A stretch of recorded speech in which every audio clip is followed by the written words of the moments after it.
Baik, Assalamualaikum warahmatullahi wabarakatuh. Perkenalkan, nama saya Sarah Syafia Agusti, NIM 19087139, Prodi Pendidikan Kepelatihan Olahraga Universitas Negeri Padang. Baik, di sini saya akan sedikit menjelaskan tentang administrasi dan supervisi pendidikan, yang mana tema kali ini dia adalah administrasi layanan khusus. Nah, administrasi layanan khusus adalah memberikan secara khusus atau suatu usaha yang terprogram, yang terencana, yang tidak secara langsung memang berkenaan dengan proses pendidikan atau proses belajar mengajar di kelas atau di sekolah, tetapi secara khusus, lagi-lagi secara khusus diberikan oleh sekolah atau perguruan tinggi kepada peserta didiknya agar mereka lebih nyaman, lebih merasa puas, lebih optimal dalam pelaksanaan proses belajar mengajarnya. Nah, jadi meskipun tidak secara langsung, tapi ini layanan yang khusus memberikan dampak kalau ada dampak positif dan dampak negatifnya. Nah, apa saja sebenarnya jenis dari layanan khusus tersebut yang disediakan secara khusus oleh sekolah maupun perguruan tinggi kepada peserta didiknya atau kepada mahasiswa ataupun siswa. Nah, apakah benar disediakan secara khusus dalam pengertian khusus yang sebenarnya seperti analogikakan dengan teman khusus tadi? Misal, Anda kan nanti bisa menilai karena saudaralah yang merasakan setiap layanan yang diberikan oleh sekolah atau perguruan tinggi saat Anda menjadi mahasiswa atau menjadi pelajar di tingkat SLTA. Di antaranya adalah layanan perpustakaan, pelayanan laboratorium dan laboratorium yang UKS, kafe juga termasuk layanan khusus yang disediakan oleh sekolah dan perguruan tinggi karena memberikan dampak secara tidak langsung bagi proses kegiatan pembelajaran di sekolah ataupun di kelas di setiap fakultas. Sekurang-kurangnya memiliki tempat ibadah yang khususnya disediakan dengan tingkat kebersihan dan tingkat kenyamanan, asrama, layanan koperasi, layanan transportasi, dan toilet ternyata juga termasuk dalam kategori ini. Nah, kita lihat tidak semua sekolah dan tidak semua perguruan tinggi yang tidak memberikan layanan itu. Pelayanan yang diberikan secara khusus dalam rangka menopang proses pembelajaran di kelas atau di sekolah. Kemudian ada perpustakaan. Seharusnya perpustakaan adalah tempat yang menyediakan atau satu ruangan sejuk yang enak, yang bersih, yang menyediakan sumber belajar, enggak isinya buku. Apalagi menurut perkembangan zaman sekarang, tidak hanya buku tapi juga elektronik, untuk membuka elektronik, jurnal, dan lain-lain. Nah, juga kita lihat fungsi perpustakaan. Apakah ini sekolah? Jangankan sekolah, perguruan tinggi kadang-kadang belum mampu menyediakan layanan perpustakaan yang notabene memberikan kenyamanan untuk mahasiswa.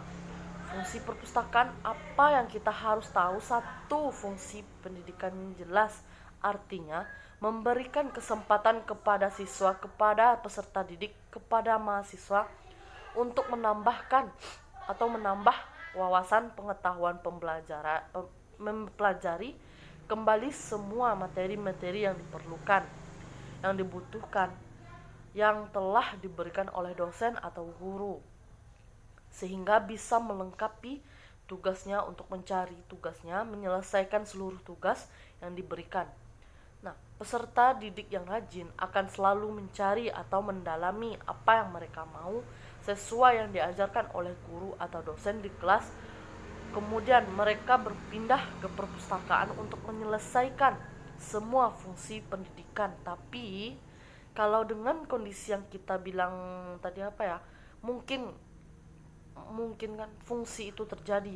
Nah, kadang-kadang petugas yang nggak ada apa yang dicari juga nggak ketemu, diperlukan seharusnya juga ada perangkat komputer lengkap diikuti dengan wifi yang kuat sehingga mereka bisa mencari apapun yang mereka mau dalam konteks pendidikan. Yang ketiga, fungsi rekreasi ini amat sangat luar biasa. Jadi persoalan rekreasi bukan berarti mereka jalan-jalan di perpustakaan, tetapi mereka bisa melalang buana pikiran mata melalui ada di laptop dan komputer. Begitu cepat mereka bisa melihat di universitas terkenal di luar negeri, perguruan tinggi hebat di luar negeri, atau jurnal atau artikel. Nah, apakah memungkinkan untuk semua siswa atau sebagian besar siswa mendapatkan layanan ini? Jangankan di sekolah, di perguruan tinggi pun juga belum tentu. Kemudian, apakah kalau ada laptop, komputer yang disediakan, apakah diikuti dengan pemenuhan wifi internet sebagai alat untuk menyambung sampai dunia manapun yang mereka inginkan? Kalau di rumah mereka mempunyai kapasitas atau kemampuan ekonomi orang baik-baik. Kalau yang tidak di sekolah, di rumah wifi, jangankan wifi, buku aja kadang-kadang kagak kembali dengan di sekolah. Kemampuan anak-anak dari ekonomi yang menengah ke bawah, tapi mereka lahir sebagai anak-anak yang cerdas, kemampuan yang hebat, itu harusnya terkalkulasi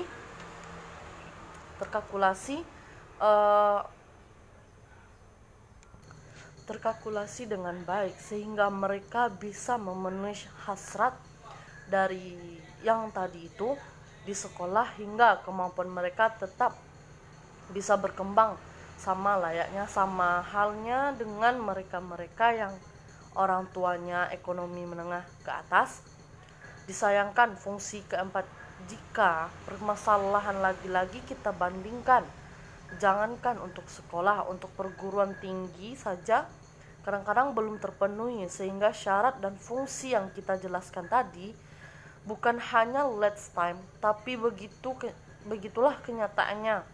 Yang salah apakah kemampuan sekolah, apakah perhatian, tapi sekurang-kurangnya sekolah-sekolah swasta yang notabene-nya mereka punya anggaran sendiri, yang punya perhatian ke arah sana sudah mulai terkelola dengan baik. Fungsi-fungsi itu sudah mulai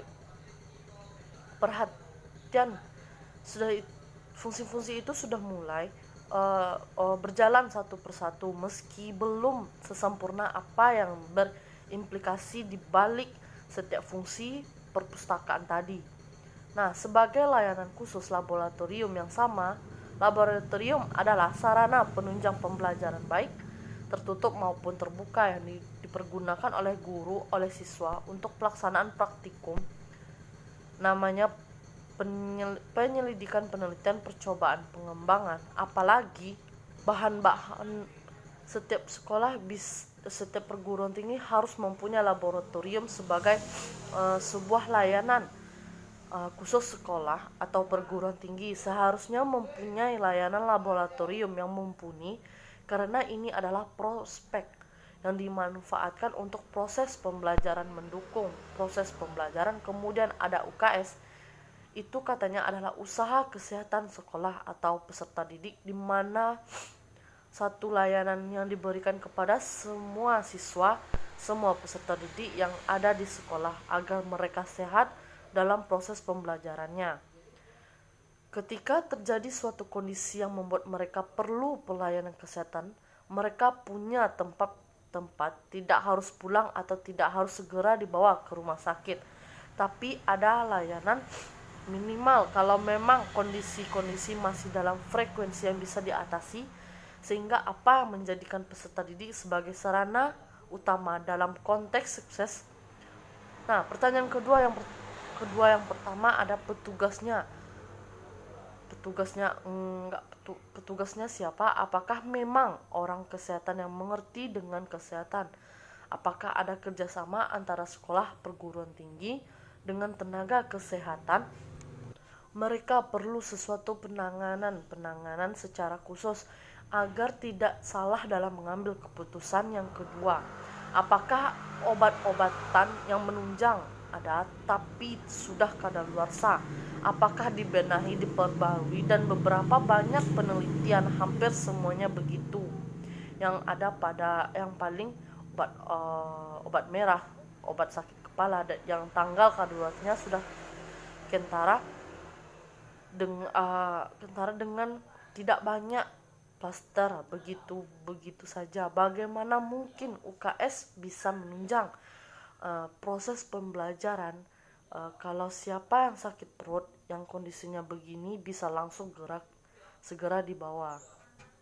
Nah, yang menarik nih, kafeteria adalah layanan makanan dan minuman yang dibutuhkan oleh peserta didik pada waktu jam istirahat, pada waktu sakit perut, pada saat mereka tidak sempat sarapan, di sela-sela mengikuti proses pembelajaran, sehingga tidak menjadi gangguan ketika mereka telah datang ke sekolah atau tidak mungkin sarapan di rumah, dan guru memberikan kesempatan mereka untuk sarapan dulu.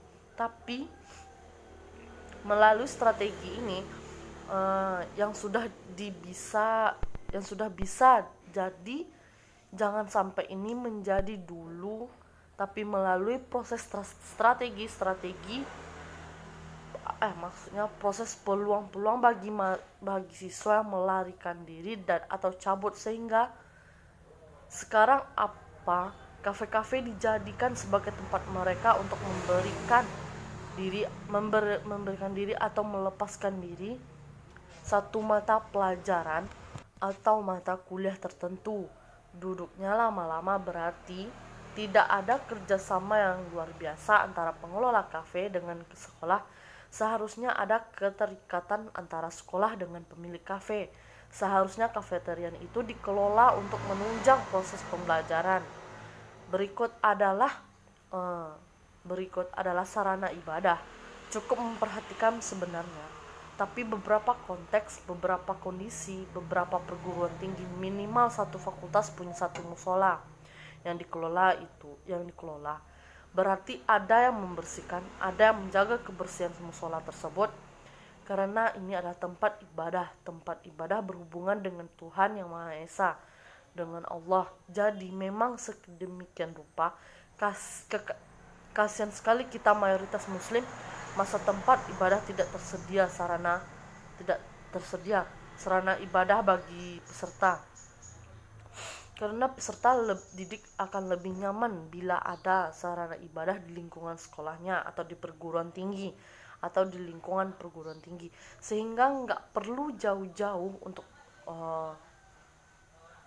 sholat akan masuk jam 1.20, misal sholat zuhur masuk itu jam 1.30 untuk menuju sekolah ke masjid yang ada di depan, yang ada di fakultas lain.